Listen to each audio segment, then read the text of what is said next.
Bonjour messieurs. Bonjour. Menaces et gestion de crise. Il est 7h52 sur RMC. Évidemment, je veux parler de cette affaire de ces dernières heures. 3 hommes qui sont en garde à vue. 4 ont été arrêtés. 3 sont toujours en garde à vue dans les locaux de la DGSI. Ils prévoyaient de s'en prendre à une base militaire. Sans doute prévoyaient-ils aussi, en tout cas dans leur discours, de décapiter un haut gradé. Nous dit-on. C'est François Hollande depuis Marseille hier qui nous a annoncé la nouvelle. Alors je vais le citer parce que moi j'ai été étonné par la méthode, je vous l'avoue. Cette semaine, nous avons prévenu des actes terroristes qui auraient pu être produits, nous dit François Hollande, c'est tout. Pour le reste, il nous a renvoyé à Bernard Cazeneuve qui nous a donné quelques détails.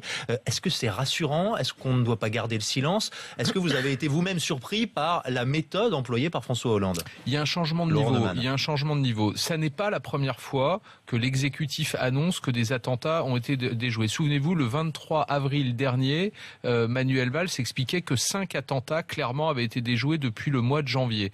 Souvenez-vous, au lendemain de l'attentat de Saint-Quentin-Fallavier, Bernard Cazeneuve accorde une interview à la presse écrite et dit, dans la semaine qui a précédé cet attentat, 14 djihadistes, 14 personnes extrêmement dangereuses ont été arrêtées. Donc c'est pas nouveau. Ce qui est nouveau, c'est de raconter quel type d'attentat était en préparation, et là il y a un changement. Alors on peut peut-être expliquer pourquoi, parce que dans la communication du gouvernement, c'est très compliqué. Il ne faut pas créer la psychose, il ne faut pas jouer le jeu des terroristes qui eux ne cherchent qu'à faire peur, qu'à créer la sidération, mais en même temps il faut dire aux Français qu'ils sont protégés, il faut dire la vérité, à savoir que la menace est présente, a fortiori quand vous avez des responsables politiques, souvenez-vous de Marine Le Pen la semaine dernière, qui explique que puisqu'il y a eu 4 attentats sur le sol français depuis janvier, c'est que la police ou l'exécutif ne fait pas son travail.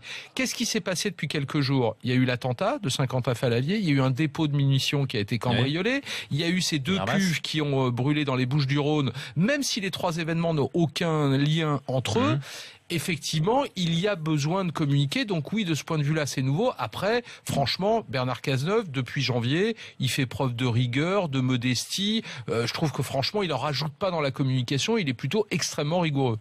Éric Brunet. Il faut être assez subtil, mais quand même, on peut admettre que le président de la République sort quand même du bois de façon assez immodérée dans ses affaires. C'est-à-dire que tout ça relève d'une intervention du ministre de l'Intérieur, du Premier ministre, tout au plus, mais qu'à chaque fois, François Hollande nous sorte comme ça une conférence de presse, ou en tout cas une intervention publique, c'est un peu suspect. Alors bon, je vais pas vous jouer la carte. C'est quoi? C'est le président protecteur, encore une fois, c'est ça? Il a compris une chose, la question est simple, hein. Comment se gagner les faveurs de l'opinion quand on échoue totalement sur le registre économique? Le contexte, quand même, faut pas l'oublier, c'est que l'emploi repart partout en Europe, sauf en France. Diversion. La croissance repart partout en Europe, sauf en France. Et il a compris quelque chose, c'est que les Français ont un point faible. Ça, François Hollande l'a compris. Et notre point faible, comme dirait un chasseur, notre défaut de l'épaule, vous savez, là où on tire la balle quand on est, pour être sûr de tuer le gibier, c'est le défaut de l'épaule. Eh bien, notre défaut de l'épaule à nous,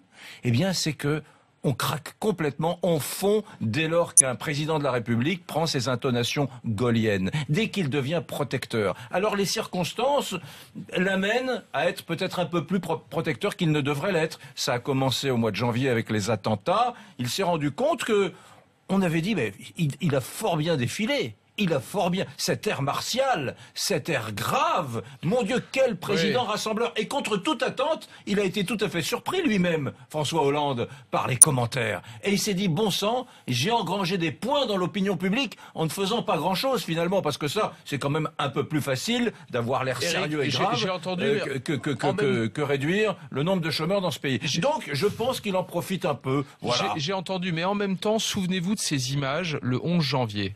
Et des images que vous et moi on avait commenté pour s'en satisfaire d'ailleurs, des milliers, des millions de Français dans la rue qui applaudissaient les policiers. Vous vous souvenez de cette image-là? Elle n'était pas banale, c'était pas gagné qu'on puisse voir ces images-là. Et donc entendre quelques mois plus tard des responsables politiques qui mettent en doute le travail de la police, le travail du renseignement et donc par ricochet le travail de l'exécutif, à un moment donné, l'exécutif doit répondre, ou alors on a un exécutif qui est d'une naïveté crasse et qui fait pas de politique. Mais chercher des noises à François Hollande ou par ricochet à Bernard Cazeneuve sous prétexte qu'il instrumentaliserait la lutte contre le terrorisme et donc profiterait de cet attentat déjoué pour faire un peu de politique, franchement, c'est un mauvais débat.